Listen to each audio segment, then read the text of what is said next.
بەناوی خوای بەخشندەی میهرەبان خۆشەویستان و ئازیزان سڵاوتان لێبێ و کاتتان باش. من ئیبراهیم زیادم پێ خۆشحاڵم جارێکی دیکەش لە پرۆگرامی مایکی پێیام بە خزمەتی وەی ئازیز و خۆشەویست شاد دەبمەوە. خۆشەویستان مامۆستایانی ئاینی هەمیشە لە خزمەتی تاقەکانی کۆمەڵگەدا بوونە، هەمیشە چرا بوونە، ڕۆشنایی بوونە بۆ ئەوەی تاکێکی باش و چاک پەروەردە بکەن، بۆ ئەوەی ئەو مامۆستایانە دەیانەوێت ئەو تاکەی کە پێدەگەێنن خزمەتی وڵاتی خۆی بکە، خزمەتی شار و گەڕەک و خزمەتی تەنانەت دایک و باوک و خوشک و برا و کەس و کاری خۆی بکە، خزمەتی ئەو کەسانە بکە کە دەیان ناسێ و نایان ناسێ،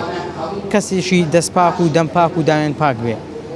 جا من بەگشتی لەسەر ڕۆڵ و پێگەی مامۆستایانی ئاینی کە چەندێک لە خزمەتی خەڵکدا بوونە بە شەو و بە ڕۆژ گفتوگۆ دەکەم و دەمەوێت بزانم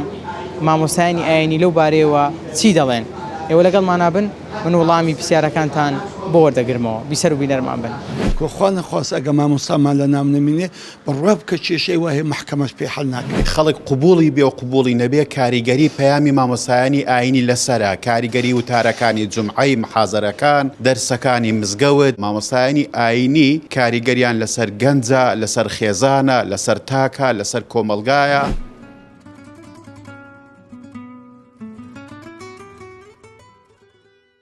باسی ڕۆڵی مامۆستایانی ئاینی دەکەم. زانایان لە نێو کۆمەلگای کوردی چەندێک ڕۆڵ و کاریگەریان هەیە. ئەوەلی بەناوی خوا بڕژێ بارانی ڕەحمەت و بەرەکەت بەسەر ڕوحی مبارەکی محەممەد المستەفا صلی الله عليه وسلم. لە کوردستان دەوڵەتمان نەبووە، مڵاتێکی سەر بە خۆمان نەبووە، ئەوەی ئەو کوردستانەی پاراست، ئەوەی ئەو کوردستانی محفوظ کرد، ئەوەی عەقیدەکەی سەلامەت کرد، مامۆستایانی ئاینی بوون. مامۆستایانی ئاینی بە ماندیبوونی خۆیان، شەونخۆنی خۆیان، فەقیری خۆیان، نەبوونی خۆیان، هەموو عمری خۆیان بە قوربانی ئەو ئیسلامی کرد. ئەوەی کە کوردی ڕۆشنبیر کرد، ئەوەی کوردی کردە گەورە، ئەوەی کە کوردی وا لێ کرد کە شاعیرانی لێ دەرچن، زانایانی لێ دەرچن، بەڕاستی مامۆستایانی ئاینی بوون. ئەو حوجرانە بوون. حوجرا کاریگەرێکی گەلە گەورە بوو. حوجرا پەروەردە بەخێو ئەکرا لەسەر فەقیر گوندەکەی. یعنی ئەگەر مەدرسە هەبا لە گوندەشی، ئەو گوندە بەخوای نانی خۆیان ناخواردایان دافەقیان. تەماشای ئەوە گەلە گەورە بوو. ئەو مامۆستای معاشی نەبوو، ها ئاگالێبی خۆ معاش لە ئاخرێ پێیا بووە. بێ معاش مامۆستا لە بەیانیەوە دەرسی دەگوت و هەتا نیوەڕانێ. لە نیوەڕانێ دەچوو سەر کار و کاسبیەکەی ناوباغەکەی، شیناییەکەی، باخچەکەی کار و کاسبی دەکرد، بەس هەتا دینی ئیسلام سەلامەت بی، عەقیدەی کوردەواری محفوظ بیتن. کوردستان ئەو هەموو خورافیاتە، ئەو هەموو عەقیدە بۆگەنە، ئەو هەموو ناڕێکیە هیچ لێ نەگەڕان بێتە کوردستان. هەتا ئێستا کوردستان کە سەلامەت بوو لە عەقیدەی، هەمومان ئەهلی سونە و جەماعەینە، هەمومان عەقیدەمان لەسەر مەذهەبی ئیمامی شافعینە کە محفوظ بوو، سەلامەت بوو. ئەو مامۆستایانە ئاینی بوون پارێزگاریەکی گەلە گەورە. ئەوە یەک. دوو، کە تەماشای کوردستان دەکەی لۆ هەندە بەدینە، بابە بڕۆ جیرانی خۆمان، ئێرانی دەرەی، تورکیای دەرەی، ناو عەرەبان دەرەی، کاکە مزگەفتیش نابینی. ئەوەی کە سەبەب ئەو ئەخلاقی ئەو میلەتەی جوان بوو، عەقیدەی ئەو میلەتەی جوان بوو کە ڕۆشنبیر بوو. بڕۆ کورد چەند بەڕەحمە، ئەو هەموو یارمەتیی ناردۆ غەزی سەبەبەکە مامۆستای ئاینی کاکە. ئەو هەموو یارمەتی کە عەرەب هاتێ لەلایەن قەوما چ پێشوازیەکیان لێ کردووە میلەت، چ یارمەتێکی ئەو هەموو خەڵکیاندا، خۆی نەمارمە، نەگونمە، نەخانیمە، هەر هەمویان کردووە. ڕۆژێکی لە گوریە زیاتریان پێ نەبوو، هەموو مامۆستایانی ئاینی بوون. ئەگە کۆمەلگایەک پێشکەویتن، ئەگە کۆمەلگایەک ڕۆشن ئەبیتن، وەڵڵاهی سەبەبەکەی مامۆستایانی ئاینە. مامۆستایانی ئاینی بەڕاستی شەو ڕۆژیان لۆ نییە. ئێستا تو کابرا دەوامەچی هەتا سەعات دوی وایە، مامۆستا نەشەوی هەیە، نەڕۆژی هەیە، نەبەیانی هەیە، نەکاتی هەیە. سەعات دوی شەوێ لە قەبرستان هەیە، ساعتی پێنجی سێ و چارەژی لە نوێژی بەیانیە، ساعت هەشتی لە بەرنامە چیریکەیە، پاش عەسر لە سولحەچیە. هیچ کاتەچی نییە، هەمووی خۆی فیدای ئەو ئیسلامی کردیە. ئەوانەیە مامۆستای کوردی موسڵمان کە خۆی بە قوربانی ئەو دینەی کردیە. پێشەشی بە ناوی خودای گەورەی میهرەبان، یا ڕەبی بەخێر بێن سەر و سەر چاوان. خۆشحاڵ بووین کە لە بەشداری ئەو مەراسیمە خۆشە بەشداریتان کرد، پێمان خۆش بوو. چکە بەڕاستی مامۆستایانی ئاینی لە دێرین زەمانەوە بەڕاستی ئەوان ڕاگری حاڵەتی ئەمنیەتی ئەو ئومەتە بوونە. بەڕاستی هەم لە ڕووی دەروونەوە، هەم لە ڕووی ڕوحەوە، هەم لە ڕووی کۆمەڵایەتیەوە، حتا لە ڕووی سیاسیەوەش بەڕاستی مامۆستایان زۆر کاریگەریان هەبووە لە ئارامکردن و لە ڕاگررتنی ئەم حاڵەتەدا. ئەمە ئەگەر لە ڕووی کۆمەڵایەتیەوە برین، هەمومان ئیشمە بە مامۆستایان هەیە. هەلو ڕۆژەی کەوا لەدایک دەبین ئەو مامۆستایە بنجێمان بانگ دەدا پاشان هەوزەپانەمان بۆ دەکا پاشان ئەو مامۆستایە دێ فێرە قورئانمان دەکا ئیتر دوایە گەورە دەبین ژنما لێمارە دەکا فێرە علومی شەرعیمان دەکا فێرە ئاداب و ئەخلاقمان دەکا فێرە ڕێز و حرمەت و قەدرمان دەکا کەواتە ئەمە ئێمەی کورد یعنی وەختە برێم ئاوێت هەبووینە لەگەر مامۆستایانی ئاین و بانخوازەکاندا چکە هەموو ژیانی ئێمە پەیوەستە بەوان بە مانیوان بە وجودیوان جا بۆیە ئەگەر تەمەشای کوردەواری خۆمان بکەین بەڕاستی خەڵک زۆر متعلق بووە بە مامۆستایانی ئاینی و زۆر ڕێزیان لێ گرتووە زۆر قەدریان گرتووە و الحەمدوللا مامۆستاش بۆ خۆی قەدر و ڕێزی خۆی گرتووە ئەو پێگەی خۆی نەدۆڕاندووە کە توانیتی خزمەتێکی بێ وێنە خزمەتێکی بێ بەرامبەری ئەم خەڵکە کوردەواری خۆمان بکە الحەمدوللا ئەو مەراسی مەشکە ئەوڕۆ دەکرێت یانی دڵخۆشی ئەمە بەوەیە کە زۆر لە زانانی ئێمە زۆر جاران ژیانیان وەکو پێویست لە بۆ خەڵک باز نەکراوە وەکو پێویست خەڵک نەیناسیوە ئەو مادی بوون و هیممەت و ناڕەحەتی کە دیوە ئەو هەموو کۆشش و هەوڵی کە کردویان ئەو ناڕەحەتی کە لە ژیانی داهبووە کەس ئاگای لێ نەبووە جا بۆیە بەڕاستی زۆر گرینگە ئێمە بەڕاستی پێگە و مەکانەتی مامۆستای خۆمان بپارێزین چکە هەبوونی ئەو مامۆستایانی ژیانی ئێمە یعنی ئارامی ئێمە کۆخوا نەخواست ئەگە مامۆستامان لە نام نەمینێ بڕوا بکە کێشەی وایە محکەمەش پێ حەڵ ناکرێت هەزاران کێشە نەک یەک و دوودا هەزاران کێشەی گەورە بەوەڵە مامۆستای ئاینی حەلی کردووە بە هەزار محکەمەی حەلیش نابێ بە هەزار حاکمیش حەل نابێ بەڵام یەک مامۆستای ئاینی تووتە مەزلیسەکەی یەکسەر ئەو کێشە گەورەی حەل کردو حتا هەر لە بۆ نمونە یعنی جار هەبووە چووینە سولحی سولحەکە 12 قەتلی لێ کراوە بڕوا بکە ئەوە بمچینە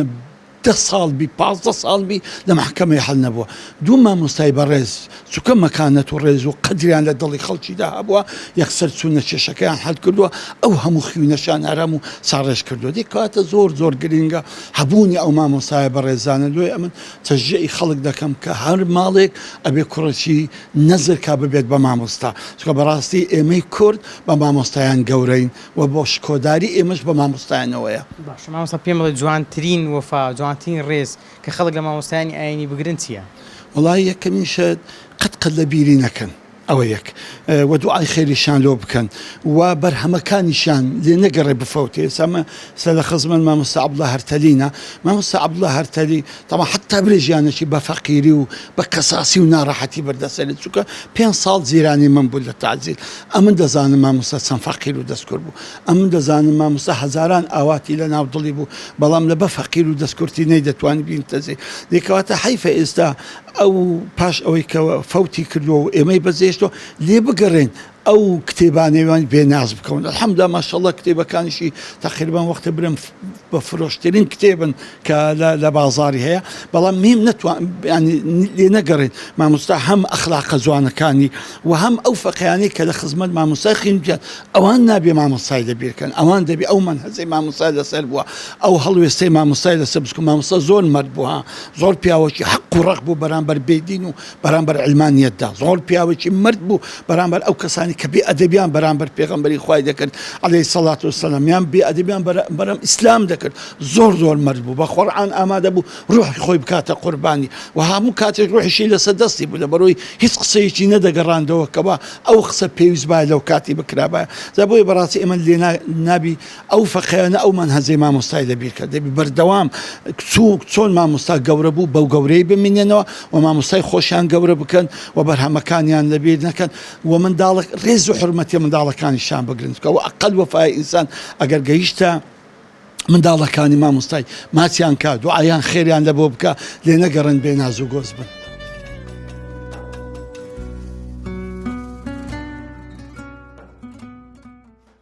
ئەگەر بمانەوێت پێناسەیەکی مامۆستایانی ئاینی بکەین دەتوانین بڵێن مامۆستای ئاینی مۆمە دەتوێتەوە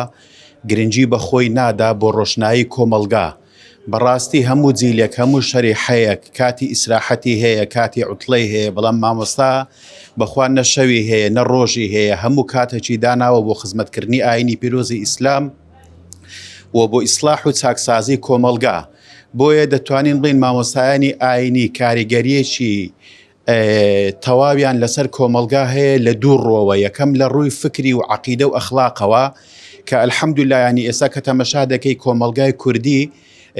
خەڵک قوبوڵی بێ و قوبوڵی نەبێ کاریگەری پەیامی مامۆسایانی ئاینی لەسرە، کاریگەری وتارەکانی جومعەی محازەرەکان، دەرسەکانی مزگەوت، بەرنامەکانی ڕاگەیاندنەکان کاریگەری لەسرە. دووەم لە ڕووی کۆمەڵایەتی و چاکسازی کۆمەڵایەتیەوە، ینی زۆر کێشە هەیە، زۆر مەشاکل هەیە، مامۆستایانی ئاینی حەلی دەکەن، بەدەمیەوە دەچن کە بەداخەوە بە دادگایەکان چارەسەر ناکرێت. بۆی دەتوانین بڵین لەو ڕۆژەوە مامۆستای ئاینی ڕۆڵی دادوەر دەدینێ، ڕۆڵی ئاسایش دەدینێ، ڕۆڵی پۆلیس دەدینێ، ڕۆڵی موسلیحی ئیجتیماعی دەدینێ. ئەلحەمدولیلا هەر تاکەچی ئەو کۆمەلگایە بگرا لە بوارێک لە بوارەکان مامۆستایەکی ئاینی ئیلا خزمەتی پێکردو. بۆیە لێرەوە دەتوانم بڵێم کۆمەلگای کوردی بە شێوەیەکی گشتی قەرزاری مامۆستایانی ئاینیە. زۆر زار گەنجێک دەبینین دەڵێ بۆ نمونە بڕە پارەیەکم دۆزیوە، جا ڕێژەکەی بەرز بێ یان زۆر بێ، یعنی کەم بێ یان زۆر بێ ڕێژەکە، بەڵام دەڵێن بۆ دەیگەڕێنەوە بۆ کەسی بەرامبەر، دەڵێ ئەمە بەرەوەی لێپرسینەوەی ڕۆژی دوایم لەسەرە. ئەمە کاریگەری وتارەکانی مامۆستای ئاینیەکە کاری کردوتە سەر تاکێک، تەنانەت ئەگەر پارەیەکی خۆی نەبوو بڕەکەی کەمیش بێ زۆریش بێ بیگەڕێنێتەوە خاوەنەکەی. بێگومان کاریگەری مامۆسایانی ئاینیە ئەگەر دیقەتماندا بێ، ینی تا حدێک تەمەشا دەکەی مامۆسایانی ئاینی خەریکە غەیبەت دەکرێن، هەندێک تۆمەتیان بۆ هەڵدەبەسترێ کە شایانی مامۆستایانی ئاینینێ و ئەو تۆمەتانە لە مامۆستای ئاینیش ناوەشێتەوە. بۆچی دەگەڕێتەوە ئەو مەوزوعە؟ بۆ کاریگەری مامۆستایانی ئاینی لەسەر پەروەردەکردنی تاک، ینی خەڵکەکەیە ئەمڕۆکە ناتوانێت تانە لە ئیسلام بدا، ناتوانێت ڕاستەوە خۆ دژایەتی ئیسلام بکات، دێتانە لە چێ دەدا و دژایەتی چێ دەکا؟ هەڵگر و بڵاوکەرەوەی پەیامی ئیسلام کە مامۆستایانی ئاینی و ئەو کەسانن کە لەسەر دەستی مامۆستایانی ئاینی پەروەردە بوون. مامۆستایانی ئاینی چەندێک کاریگەریان لەسەر کۆمەلگە و تاچی کوردی هەبووە. بەڵێ مامۆستایانی ئاینی نەک ئەمڕۆ بەڵکو لە سەردەمانێکی زۆوە کاریگەریەکی زۆر و ڕۆڵێکی کاریگەر و گرنگیان بینیەوە لەسەر کۆمەلگە، لەبەرەوەی چکە کە کاتی خۆی قوتابخانەوە نەبووە، زانکۆکانوان نەبووە، بەڵکو ئەمان ڕۆڵی مامۆستایانی زانکۆ و ڕۆڵی دەتوانرێن قوتابخانەکانیان بینیوە لە هوشیارکردنەوە و ڕێنیشاندەری هەموو تاچێکی کۆمەلگای کوردی. سەرەتا لە گوندەکانەوە دەتوانم بڵێم لە هەموو گوندێکە، لە هەموو گوندێکی نەبا لە زۆربەی گوندەکانەگە مامۆستایەک هەبوایە حوزرەیەکیشی هەبوو بۆ فەقێیەکان، اینجا فەقێ و مستعید و هەتا دەبووە مەلە. ئەمانە بەڕاستی جگەلەوەی پێشنوێژیان دەکرد بۆ خەرچی گوندەکە، دوانەکەی هەینی هەموو هەفتەیە خەرچیان وشار دەکردەوە، پاشان لە کاتی مردوو ئەمانە نوێژی مردویان دەکرد و هەروەها لەسەر گۆڕستان بەشداریان دەکرد. جگە لەوە دەتوانم بڵێم لە پرسەکانە ئەو ڕۆژانەی کەوا دەتوانم بڵێم 3 ڕۆژداری وە هەبووە تا هەفتەیەک لێرە خەرچیان وشار دەکردەوە. دەتوانم بڵێم ئەمانە ڕۆڵەکاریان بوو. اینجا ئەم ڕۆڵانە بۆ هەموو تاچێک و هەروەها هەتا نەک تەنها بۆ لایەنی ئاینی، بۆ لایەنی کۆمەڵایەتی، بۆ یارمەتیدانی یەکتر، بۆ خۆشەویستی، ئەمانە هەر هەمویان دەتوانم برێم هوشیارکردنەوەی ئەم خەڵکانە لە ڕێیان مامۆستایانی ئاینی بوو. اینجا لێرە جیاوازی تاکایەتێ بوو، چەند مامۆستاکە بەزار و پل بواە بە هین بواە خەرکەکەی زیاتر مامۆستا بواە هەر بچکای هەر شوێنێک لەگەر دانیشتنی ئیتر دەستی بە وتاردان دەکرد. ئەو وتاردانانە بەڕاستی ڕۆڵەکەی دیارە، یعنی ئێمە بەرهەمەکانی ئێستاوانی کە دەبینین شاعیرانی کورد هەمویان لە ڕێگای ئەو قوتابخانە و لە ڕێگای مامۆستایانی ئاینی ئەوە وەکو لە بگورە قەتەت دەکەم مامۆستای ئاینی کاریگەری لەسەر نووسینەکانی توی هەبووە؟ بەڵێ هەبووە، لەبەرەوەیچکە من خاری بابم مەلا بووە، مەلا عوسمان دۆرەزایی پێشی نەدەگۆت بە ناوی خۆی بانجی دەکرد لەبەر گەورەیی و ڕێزدێنان دەگۆ خارە مەلا. بەرێ خارە مەلا من لەبەرەوەی گەشتم کردووە، لەگەری چوویمەوە دەزانم، یان یەشێک لەوانە من نووسینێکم لەسەر نووسیوە نازانکەی بەڵاو دەکرێتەوە لە سلۆبیدیای زانایان لە سلەیمانی. لە بیرمە لەگەری چوومەوە، یعنی ئەمانە نەک هەر لە جوول و بەرگ و لە دانیشتن و لە خواردنی سوودت لێوەردەگرت، یعنی لە بیرمە لەگەری دانیشتم لەسەر بێفیزی، لەسەر سادەیی. ئەو کاتە ئێمە لە گوندی دۆڵەسەوە هاتین بۆ هەولێر لە باتی بچێتە کەبابخانەی کۆی سنجاق بەرابەری بوو، هەر لە گەراجەکە لەوێ داوای هێلکەی کرد و هێلکە و چای و نانێکمان خوارد. ینی ئەمە ئەو کاتە بن پۆنم تەمەنم 7 ساڵ بوو هەستم کرد سادەی ئەم مامۆستای ئایا 6 فلسی نییە کەباب بکڕێ کە بە بەدە فلسی بۆ ئەو کاتە ینی لەگەر ئەوە ئەمە کاریگەری هەبووە لە سەنووسینەکانە بڵێم مامۆستایانی ئاینی بەڵێ کاریگەریان هەبووە چکە زۆربەی شاعیرانی کورد مەلاش بووینە و نالی مەحوی زێوەر قانیع بەڕاستی ئاراوانە هەر هەمویان دەتوانم بڵێم کاریگەریان هەبووە لە بەرەوەی بەرهەمەکانم خوێندێتەوە کە بەرهەمەکانم خوێندێتەوە هەستم کردووە هۆنراوەکانی جگە لە لایەنی ئاینی لایەنی پەروەردەی شتێدا بووە نی زۆربەی و شاعران ئێستا ئاماژەم پێکرد زێوەرە پیرەمێردا ئەمانە هۆنراوەی پەروەردەیان هەبووە دەتوانم بڵێم هەر بۆ قوتابخانەکان زۆر گرنگە و ئێستاش پشتی پێدەبەستن بۆیە بەڵێ دەتوانم بڵێم مامۆستایانی ئاینی کاریگەریەک و ڕۆڵێکی گرنگیان هەبوو بۆ وشیارکردنەوە و ڕۆشنبیرکردنی هەموو تاچێشی کورد بۆیە کورد لە ئێستاشەوە تا جیهان ماوە قەرزاری مامۆستایانی ئاینی.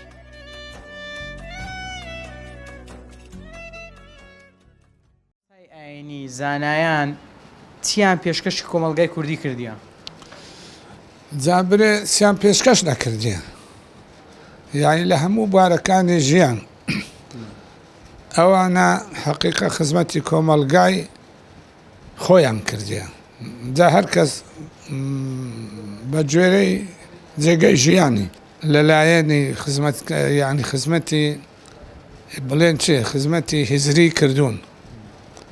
فێرە تەوحیدی کردین خوێرە خواپەرستی کردن خزمەتی لایەنی ڕەوشتی کردین فێرە ئەخلاقی کردینە ئەو کۆمەلگایە خزمەتی لایەنی ئابووریشیان کردینە چۆن خەڵکی فەقیر و فوقەڕا بەسەلەن محتاج بووە خەڵکانێک پێیان نەناسیە ئەو بە خەڵکان بە دەوڵەمەندەکانیان ئەناسی بیان هەندێکیان حتا وەکو برەی دەستگای خێرخوازیان کردیتەوە یارمەتی فەقیرە و هەژاریان دایە و یارمەتی خەڵکانیان دایە و یعنی یارمەتی خوامان پێویستەکانیاندایە ئەوانەی کە پێویستیان بە یارمەتی هەبووە لەبارەی کۆمەڵایەتیش یعنی هەمیشە مامۆستایانی ئالی خەریکی سڵحی کۆمەڵایەتی بوونە دەبینی دوو خانەوادا زەلامیان لە بینی ئەکوژە لە باتی شەڕەکە بەردەوام بی و یەکێ بە کۆمەڵی ئێکدی بکوژن و بکەنە شەڕی جەبهەیە مامۆستایانی ئاینی هەوڵیان داوە سڵحیان لە بینی بکەن و ئەو کەسانە پێک بینەوە وە بیکوشت و کوشتارەکە وەکو پەڕۆکی سۆتی نەچیتە دوێ مامۆستا پێم بڵێ ئەی مامۆستایانی ئاینی چەندێک ڕۆڵیان هەبووە تاکێک پەروەردەکەن کە خزمەتی وڵاتی خۆی بکە خزمەتی شار و گەڕەک و کوسە و کۆڵانی خۆی بکە تەما ڕۆلان هەبە یەکەم شت لە ڕووی دەرزگۆتنەوە دەرزگۆتنەوە و فەقیعاتی یان حتا لە مەسەلەن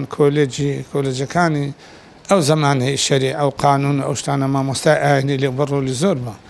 ئەمن یعنی وەکو برەی خۆم خۆشبەختانە نارێم عالمم بەس مامۆستایەکی سەرکەوتوو بوویمە لە ژیانی خۆمدا ئەمن مامۆستایەکی سەرکەوتوو بوویمە کە چوویمە سەفێ توانیتم کاریگەری لە ئەو پۆلە بکەم و تەڵەبەکان معجەب بم و خۆشیان بوون بچینە زۆر لە قوتابیەکان ئێستا گوێیان لە من بی و کە ئەزان ئەو قسەی من حتا ڕادەکی زۆر یعنی بەڕێژەیەکی زۆر ڕاستە چونکە بە نیشانەی ئەوەی کە ئەم بینیەوە زۆر سەلامم لێ ئەکەنەوە دەشان دەستم ماچەکان و دەرێن مامۆستا تا ئێستا قسەکەی تومان و ئامۆژگاریەکانمان وەفکرمەیە چونکە ئەمن قسەی ناواقعیم ناکرد واقعی بووم حتا لەلایەنی دیارکردنی ئیسلامەتی و حکمی شەرعی و بڵێن قسەکردن لەسەر مەبدەعەکانی تر غەیری ئیسلام ئەمن واقعی بووم بە شێوەیەکی هیزری فکریم باز کردی حتا جارێکی ئەلێرە لە کولەی قانون لە دەوامی ئێواران کە هەمووی پیاوی گەورە بوون و هەندێکیان یعنی بڵێن مەسئول بوون و پێگەچی کۆمەڵایەتیان هەبوو پێگەی حیزبیان هەبوو پێگەی بڵێم چی کە چوومە ژۆرێ قسە کرامیش وەڵامم داوە کژان مامۆستا دکتۆر نەیانگۆ مامۆستاکوتیان دکتۆر ئەمە ئەزانی مشکلەمان لەگەڵە تووسە گەوتم مشکلە چییە؟ گوتیان مناقەشە لەگەڵ ناکرێن ئەمیش غەڵەندە قسەکەی کردم گوتم بلا کەسم مەجالی مناقەشەم کردیتەوە هەر احترازە قبولەکەم وەڵامتان ئەدەمەوە برێن گوتیان نا مەبەسمان وە نییە مەبەسمان کە پرسیارێکی ئەکەن هەند جوانی ڕۆن ئەکێەوە بەڵگەی وا دینی قسەمان نامینێ ئێگوتم دیارە قسەی من حەقە جان ئەرێ وەڵڵا کە مەسەلەن زۆری مەسەلەن مخالیفی برین هەندێکیان مەسەلەن فکریان چەپ بوو هەندێکیان نازام چی پێدە ڕاست بوو چەپ بوو ئەو شتانەیان هەموو تێدا بوو کە قسەکان وا وەڵام ئەدەنەوە مە قسەمان نامینێ جا لەبەر هەندێ بەڕاستی ئەمن حتا لەناو عەرەبەنیان لێرانە لە ڕۆلی تەدریسی بەڕاستی پیشانازی بە زانستی خۆم ناکەم بە عیلمی خۆم ناکەم قسووریم زۆر هەیە بەڵام لە ڕۆلی تەدریسی ئەمن هەستم کردیە معنی مدرسة كوكو بعربي دير مدرسة شينا سركوتو بيما ناجح بيما توعنيتم طلبة شعور يعني بورزي نكر ديال درسي من حتى جارة بيان قوتم تا كما مستعمل تماشي ساعاتنا كان درسي توا زود درس خلاص بزرس لي أدا بما ناخوش بما خوش جيت دي بقرين أو جا لبرندي أمن مبدأي كم هي مامۆستا ئەگەر چووە ناو دەرسێ کاریگاری مەبدەئی و ئەخلاقی لەو تەلەبان نەکرد ئەو مامۆستایەکی فاشلە علم بەتەنێ کافی نییە چونکە دەڵێن تەعلیم و تەربیە دەبی فێرکردن و تەربیەتشی لەگەڵ دابێ ئەمن لەسەر ئەو ڕۆڵەی ڕۆیشتیمە لێ ئەلحەمدولله تا ڕێدەیەکی باس بە پێی هەستی خۆم و بە پێی تیشکدانەوەی لەسەر قوتابیەکانم ئەزانم لە مامۆستایەتی سەرکەوتم لێ شەرتێ مامۆستا زانابی دەبی زانابی دەبی مسەقەبی دەبی هەشیاریش بی بتوانی ئەو خەڵکانەی دیسان لە ڕۆدی خوتبەدان دیسان مامۆستای ئاینی ڕۆڵیان هەبووە خوتبەنادی مزگەوت زۆر لە زمانی پێغەمبەر صلی الله علیه و سلم تا ئەوڕۆ خوتبە بەردەوامە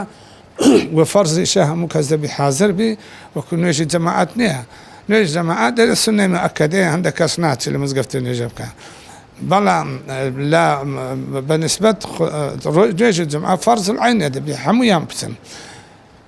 ئەو خوتبە وای کردیە ئیسلامەتی بەردەوام بیتە ئەوڕۆکەنە ڕادیۆ هەبووە تەلەڤیزیۆن هەبووە هیچ نەبووە کاریگەریەکی وای کردیە هەتا ئەوڕۆ خەڵک موسڵمان بی و ڕێنماییەکانی ئیسلام بزانێ و یعنی فێر ببێتن ڕۆلی مزگەوت ڕۆلی تەدریس فقهاتی مزگەوتی لە کۆلێجەکانی طبعاً ئەوەی دەرسیان لێگوتیتەوە جگە لە ئەو ڕاگەیانانێ کە ئێستانە کە مامۆستا ئاینی داوەتەکردن و بەردەمایان لە ڕادیۆکان و تەلەڤیزیۆنەکان طبعاً ئەوە کاریگەریی زۆری هەیە و مامۆستا ڕۆلێکی زۆر باش ئەجێڕن لەو بوارانە لێ ئامۆژگاریم بۆ مامۆستای ئەوەیە ڕۆلەکەی خۆیان بەڕێیەکی لەسەر ڕێیەکی مستەقیم ئەولا نەکەن و یعنی جیاواز نەبن لەگەڵ یەکدی یەک قسەد و یەک شعور و یەک پەیام بن لۆ ئەوەی تەفرەقە لە ناو خەڵکی پەیدا نەکەن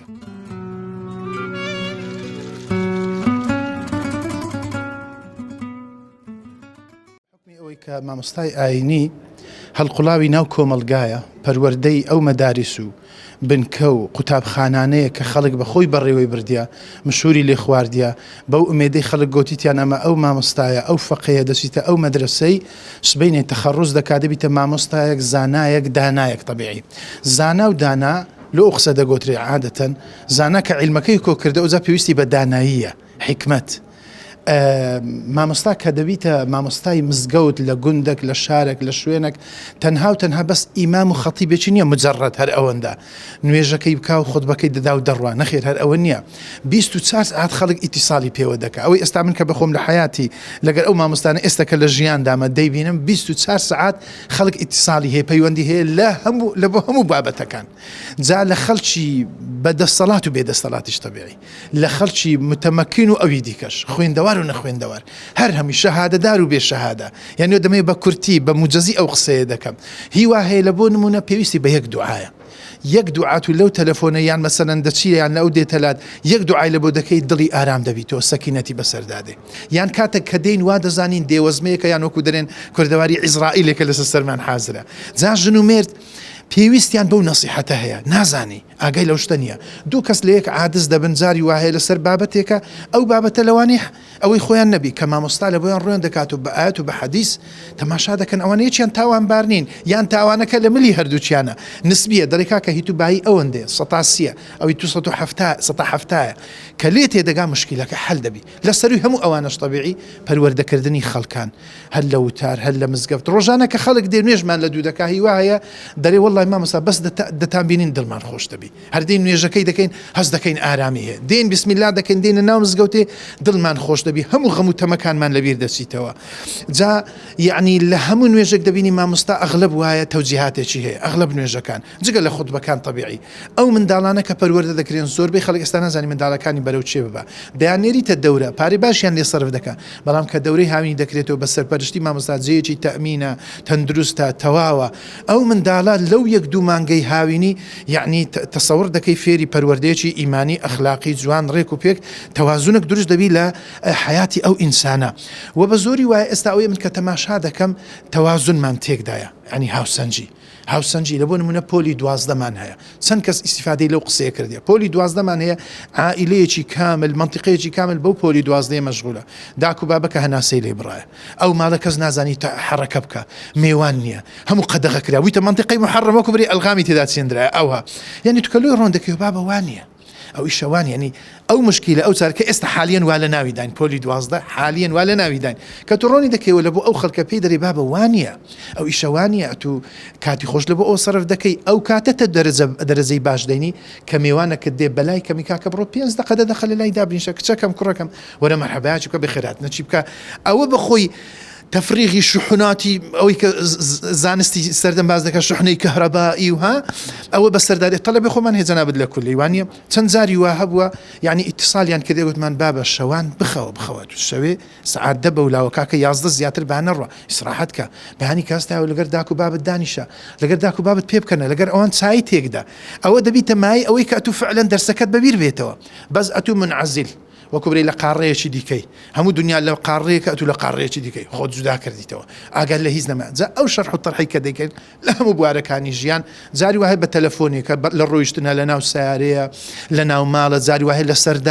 سەردانی خەڵکان دەکەی لە بۆ نمونە لەوێ مشکلەیەکت لەوە باز دەکات پرسیارێکی شەرعیت لێ دەکات دەگەی لە بۆی حەل دەکەی حتا خەڵکی دەستەڵاتدار بەردەوام یعنی کە خوا دەفەرمی فەقولا لەهو قەولا لەینا خەڵکی دەستەڵاتداریش حەزی لێ ینی مامۆستایەکی هێمن و ئارام و زمان نەرم دوو قسە بکە ئەویش فائیدەی لێ بکە هەرچەندە ئەو دەسەڵاتدارە ئەگەر ینی کاروبارەکانیشی تەواو نەبی ئەویش حەزی لێیە گوێ لە پەیامێک ڕابگری پەیامەکە بە نێرمی بی بە هادی بی ئیستیفادەی لێشی لێ بکە لعله يتذكر ويخشى هەر خوای گەورە وا دەفەرمی جا بەڕاستی دەتوانین برین مامۆستا مەلا ئیمام و خەتیب داعی بانکخواز شەو ڕۆژەکەی بەڕاستی کوبرەی لێ گرێدایە پێکەوە ڕەبتی کردیا یعنی لە بۆ خزمەتکردنی ئەو خەڵکە لە بۆ ئەوەی کە ئەو خەڵکە لە ئارامی بژێ و هیچ فەرقی پێ ناکە فەرق و جیاوازی نییە خزمەتی هەموو لایەک دەکا بەڕاستی و لە بۆ خۆشمان ئەمە جاری وا هەیە مەحروم دەبین بێ بەش دەبین ئەمەش پێویستمان بە تەذکیرە هەیە پێویستمان بە خۆداچوونەوە هەیە لەبەر دەبینی مناسبات و شتی وا دەگیرێکە یادەوەری زانایەک مامۆستایەک کە مەلەی بەهرەمەند دەبین بە خۆمان دادەینەوە ینی مراجعی خۆمان دەکەین ئەوەش یەکە لەو شتانی کەمەش پێویستمانە خەڵک ینی دعمی معنەوی زۆر مهمە پشتگیریکردنی معنەوی بارەکە اللهک زۆر مهمە زۆر خەڵک نازانی زۆر خەڵک ئاگای لە معاناتی مامۆستا ئیمام خەتیب مەلانیە یعنی ئەگەر خەڵک هێوا دەزانی مامۆستا مەلا حساوی لە دەستی خەڵکە بەخوای وانە ئەگەر بە پەنجەی دەست تاک شتی وا توشبی بە خودای شتی وانە مامۆستا ئەوەندەی پێویستی بەوێ پێبرێ بارەکە الله فیک دەستت خۆشبی خوا جەزات داتەوە یا ڕەبی خوا خێرت بنووسی ئەوە لە بۆ مامۆستای هەموو شتێکە یعنی ئەوە زۆر گرنگ و مهمە خەڵکان ئەوە بزانن کە ئەو مامۆستایە شەو ڕۆژی بە یەکەوە گرێدایە خەڵکی وایە من جێم لێ بووە بەس تەماشای جلک و بەرگەکەی مامۆستای دەکات باشە دەری ئەوە پوخت و خاوێنە و هیچ ماندینی و ئارەقەی نەکردیە یعنی ئەو جلک و بەرگەی لێ لە بەردەکات دەیەوێ بە جوانی بێتە ناو مجتەمع دەیەوێت بە جوانی پەیامەکە بگەینی یەکۆ کودرێک کاڵا لە قەت باڵابی ئەمە ئەوەی زۆر مهممان پێ پەیامێکی زۆر گەورە پەیامی ئیسلام قورئان سنەتی پێغەمبەر صلی الله علیه و سلم ئەخلاق و بەهای بەرز پێکەوە ژیان سازی مرۆڤ دۆستی کۆجات پێم هەم ئەو کەلیماتانی کە دەزانین ئەوانە لۆ ئەو جلک و بەرگە لە بەردەکەی یعنی لۆی لە ئاستی پێویست دابی لەبەر ئەوەیە خەڵک هەیە وا تێدەگا دەرێ واللهی دیارە معیشەتی زۆر باشە خۆ مەرز نییە ئەو مامۆستایە معیشەت و ژیانەکەی یعنی وەکو دەرێ های لایف بی بەس ئەو دەیوێ پەیامەکەی لە قەدەر ئەو مستەوایە لەناو خەڵک لەناو مجتەمع حتا لە ناوەندەکانی خوێندن بەو شێوازە بی کە پەیامەکەی پێیە لە مقابل تەنها ئەوەی ئەتو پێویستە لەسەر دوازە بە ئەی خەڵک ئەی ئینسانەکان ئەی کۆمەلگا ئەوانی کە گوێ لە مامۆستا ڕادەگرن ئیسفادەیان لێ دەکەن تەنها بەس پێی برەی بارەکە الله فیک خوا جەزات داتەوە بظهر الغیب کە و ئاگای لێ نیە دوعای خێر لەوە بکەی کورە دیفاعی لێ بکەی ئەگەر کەسێک خراپەیەکی بەرامبەر کرد یان ئەویش غەڵەت دەکا مامۆستاش هەڵە دەکا وەکو دەرێ بە ئەدەب و بە حورمەتەوە ئەو شتەوانیە ئەو هەیە ئەوەشمان هەیە طبیعی.